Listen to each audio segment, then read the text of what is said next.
আজকে এক দল আরেক দলের গীবত, আজকে এক নেতা আরেক নেতার গীবত। যখন এক দল আরেক দলের গীবত করছে, এক নেতা আরেক নেতার গীবত করছে, তখন সে খুশি হয়ে বলছে, দোস্ত তুই ঠিকই বলেছিস, শাবাশ, তুই একটাকে চা খা, একটা পান খা, টাকা আমি দিব। এই গীবত করার বিনিময়ে সে চা আর পান সে ভক্ষণ করলো, এর বিনিময়ে কিয়ামতের মাঠে আল্লাহ রাব্বুল আলামিন তাকে জাহান্নামের আগুন ভক্ষণ করাবেন। দুই, আল্লাহ রাসূল সাল্লাল্লাহু আলাইহি ওয়াসাল্লাম বলেন, যে ব্যক্তি কোন মুসলিম ভাইয়ের 10 কোটি উন্মোচন করে মানুষের সামনে বেইজ্জতি করবে, আল্লাহ রাব্বুল আলামিন তাকে কিয়ামতের মাঠে বেইজ্জতি করবেন, অপমানিত করবেন।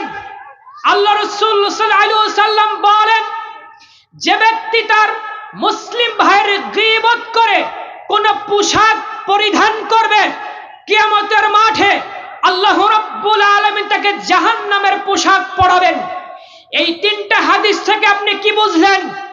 একজন মুসলিম আরেকজন মুসলিম, অপর মুসলিম ওই নখ দিয়ে তার মুখ এবং বুক সে আশ্রাতে থাকবে একেবারে জঘন্য অবস্থায়। দুইটা জাহান্নামের মুখ হবে, তামার নখ হবে, সে নখ দিয়ে এভাবে তার মুখ আশ্রাতে থাকবে, দ্বিখণ্ড করে দিবে, বুক আশ্রাতে থাকবে, বুক এমন জোরে টান দিবে, বুকের মাংসপিণ্ড সব আলাদা হয়ে যাবে।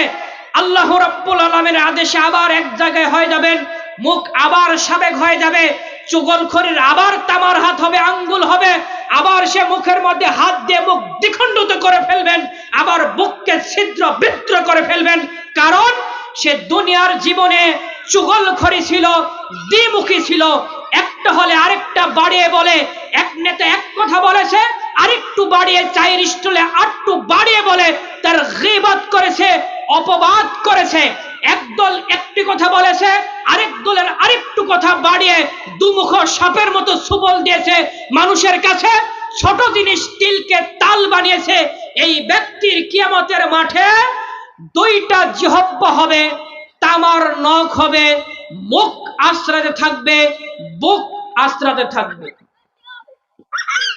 কিয়ামতের